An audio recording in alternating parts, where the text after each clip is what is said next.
எல்லாருக்கும் அஸ்ஸலாமு அலைக்கும் வரமத்துல்லாஹி வபரகாத்துஹு.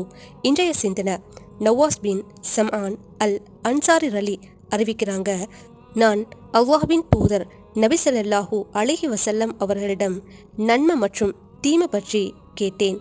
அதற்கு அவர்கள், நன்மை என்பது நற்பண்பாகும், தீமை என்பது எந்த செயல் குறித்து உனது உள்ளத்துல நெருடல் ஏற்படுவதோட அதை மக்கள் தெரிந்து கொள்வத நீ வெறுப்பாயோ அதுவாகும் என்று விடையளித்தார்கள் என்று கூறுகின்றார். நீங்களே சொல்லுங்க, நீங்க செய்யற தீய விடயங்களை எல்லாம் மக்கள் தெரிந்து கொள்றத விரும்புவீங்களா?